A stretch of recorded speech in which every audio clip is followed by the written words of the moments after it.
Hello, everybody, and a special welcome to my patrons. Welcome, everybody. I hope you guys are doing well. I hope you've had a great holiday season. And as always, as each month, we're going to have a lottery. And the winner is going to receive a reading. So if you're interested in joining this lottery, you can do so on my Patreon. If you don't like Patreon or would like to have a bigger chance of winning with some additional benefits, you can also pledge on my website, which the link will be in the description. So you're going to be able to find all the information you need there. So this month, actually it's a little bit late. This lottery was supposed to have been done during December, but there was just a lot going on. And I was behind on a lot of commissioned readings as well. So now is the only time I was able to do it, but I hope you guys are excited anyway.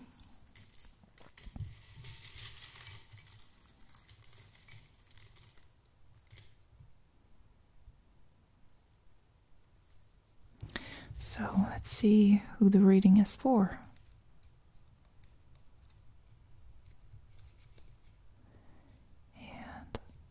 It's for Sarah H. Congratulations, Sarah. I think you know who you are, but if not, I'm going to write you a message anyway, confirming that you are the winner. And let's get into the reading.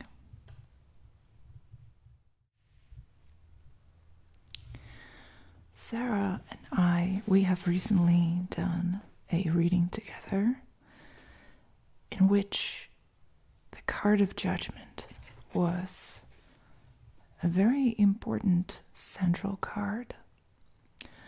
So I decided to use this reading as a way of expanding on that concept and exploring a little further and with a little more depth this concept of rebirth, because that's what essentially judgment is about. And Sarah, I want to say that based on the reading that we have done recently, it seems like you're on the right path and that things are going really well for you, that you're awakening to the new potential and the possibilities of your life, of a new life, a different life, where you have a lot more control. But I also want to say that judgment is a difficult card. It's always a good sign to see judgment because it speaks about confronting the past, confronting buried, neglected, forgotten memories and tendencies. And it's about making friends with those uncomfortable feelings and memories and integrating them, and thus creating a new life. So it is a difficult energy, it's a heavy energy, but it's very useful. So we're going to try and work with this energy today, okay? And I've recently seen a movie. It's not a recent movie, it was made a long time ago by Martin Scorsese. The movie is called The Last Temptation of Christ. I think many of you might have seen it. And in it, the director explores the life of Christ, basically the life of Jesus, this man who had incredible powers. And in one of the scenes, he resurrects the dead. He resurrects Lazarus, who was buried in a tomb. And he uses his divinity, his divine power, to bring him back to life. But the problem is that at one point, this resurrected person, Lazarus, this proof of Jesus' power and the proof of the miracle, he is killed. Exactly because there are certain people out there in society who don't want miracles to be known, who don't want to let such beautiful, benevolent, useful healing energies to exist, because it is in their interest to have chaos and conflict and darkness. And so that was just one aspect of this very interesting movie, which I recommend that you watch if you haven't seen it. So it was just one aspect of the movie that made me think, and it also created for me a connection with judgment, because judgment and Judgment Day is when, the dead rise from the graves and get a new chance at living. And that's all well and good, but sometimes we're afraid of this kind of change in our lives. We're afraid of reawakening some dark secrets and dark, forbidden memories from our past, even if we believe in the potential of healing and a better integrated life. We still are sometimes apprehensive of going on this journey of allowing these things to come to life. And I think part of the fear is exactly that. It's the fear that the miracle is fragile and vulnerable, and that the results of our work can be easily destroyed. So I want to work around this. I want to work with this fear of not wanting to venture on this journey of self-discovery, not wanting to dig deep out of a fear of it being in vain. Because in the end, the result of our work might be destroyed or not appreciated. There's this lack of trust in the power of the miracle. So let's see, Sarah, how that relates to you. Let's see how the judgment card, this judgment energy, is relating to you at the moment.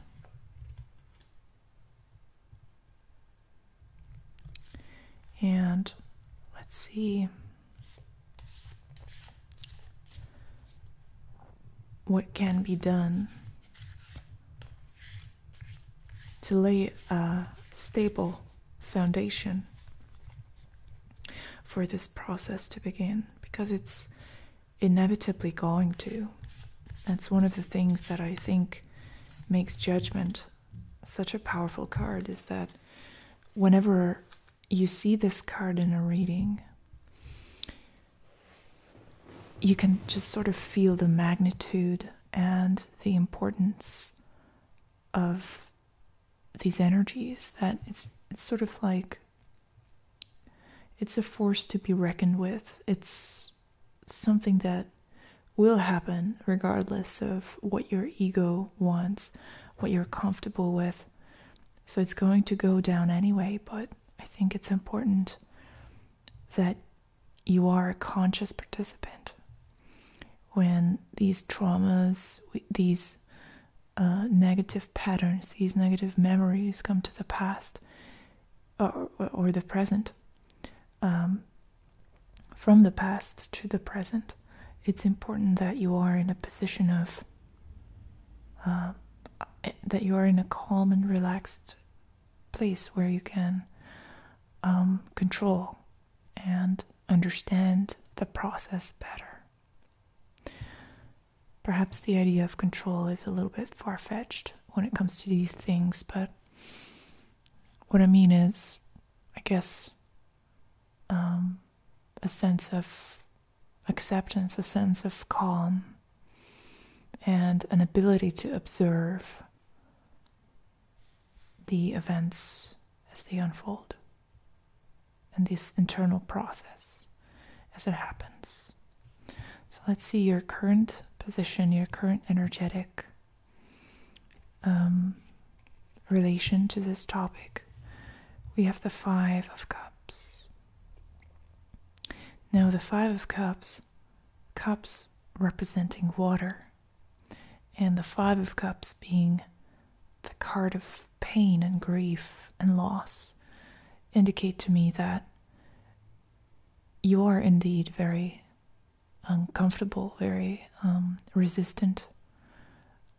Maybe resistant is not the right word, but it feels to me like there's a fragility at the moment. There's a sense of weakness that you're feeling internally that makes this topic very kind of sensitive. So if at any point during this reading you feel like you need to take a break, or you need to gather your thoughts, or anything like that, just feel free to do so, because it really feels like, based on the Five of Cups, that there are some deep patterns to be uncovered here. And if you remember, Sarah, in our reading, I mentioned to you that I see this process being a long-term project. So this isn't something that can be solved or overcome or developed in the span of a few days, and you know that.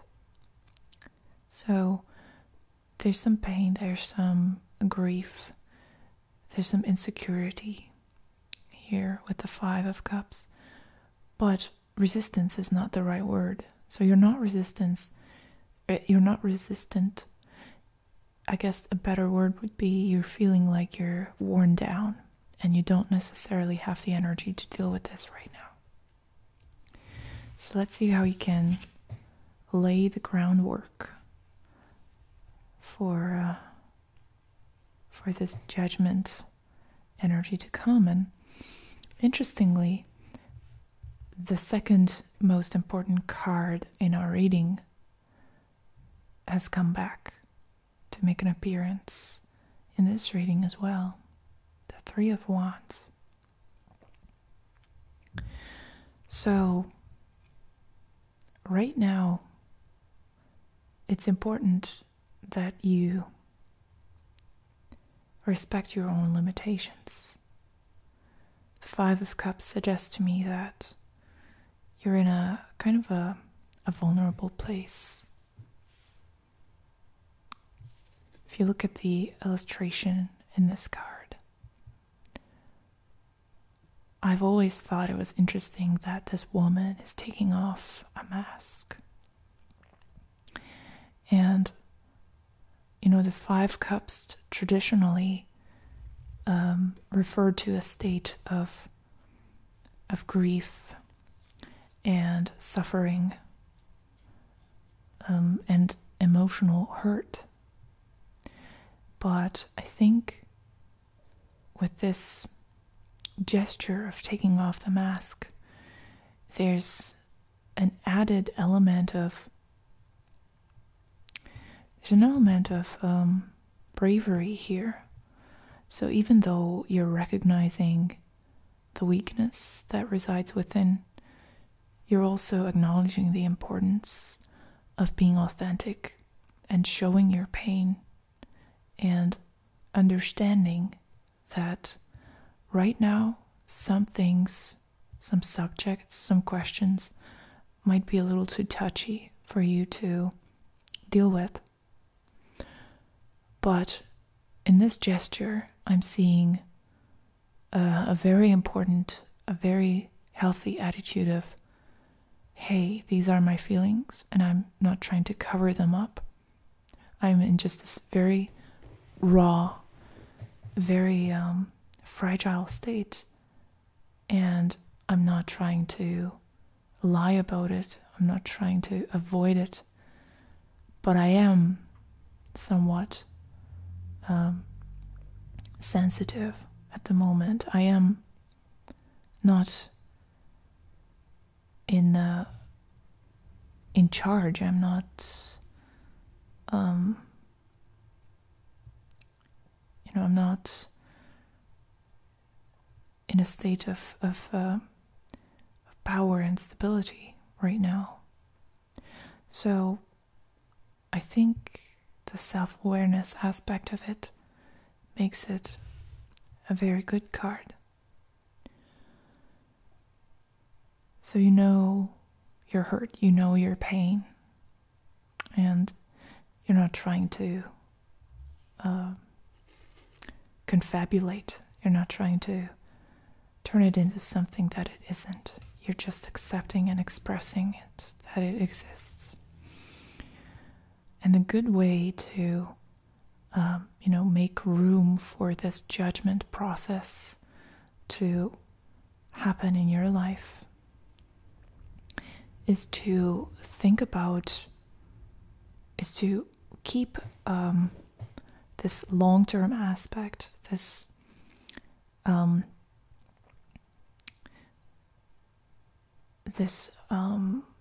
plan, this vision close to your heart that we talked about in our previous reading. The Three of Wands is a card of foresight, as I told you in our previous reading as well. And in this illustration, I really like how she has kind of a crystal ball. No, that's basically a magnifying glass. But that's representative of the focus, the need to see things in great detail, the need to discover and kind of see things that other people do not see. So that's what I guess the Three of Wands is most known for. It's the ability to see what other people cannot see, what's not visible to the naked eye.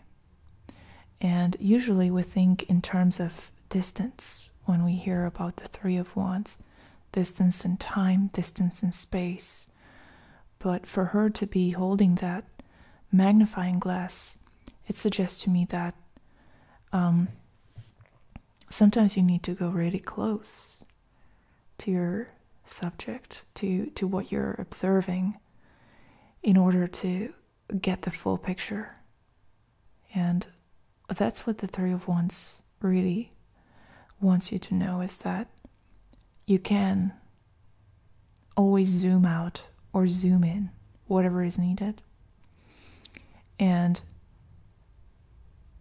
identify a new perspective that is more holistic, that is more inclusive, that includes more factors, more elements of your life, that is not a narrowed down version of reality.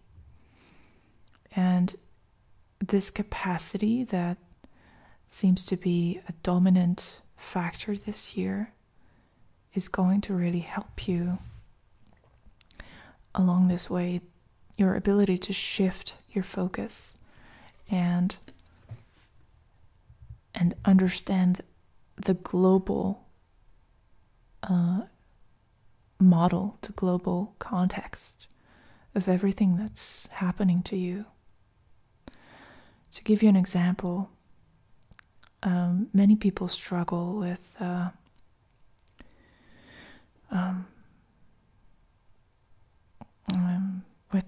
traumas in intimate relationships, for example. And I'm not saying that you are, but it's just an example that I want to use to highlight to you what the Three of Wands can do.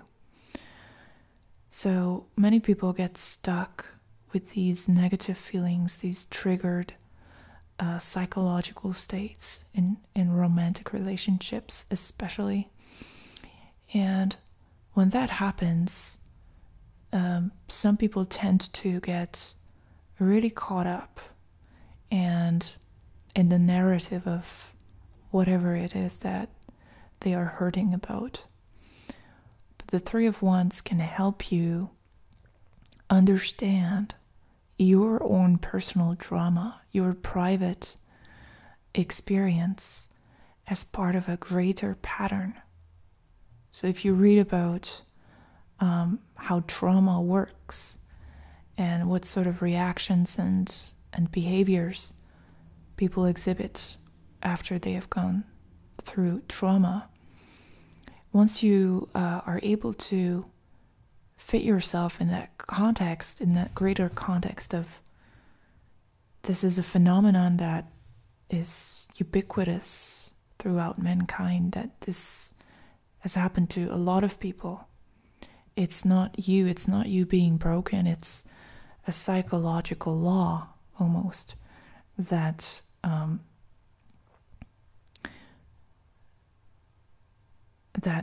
exists independently of you and that affects you. And so when you're able to look at it that way, from that point of view, it becomes less painful and judgment can take place. The energies of judgment of these hidden contents of your psyche, they can feel, they can now come to the surface in lack of a better word.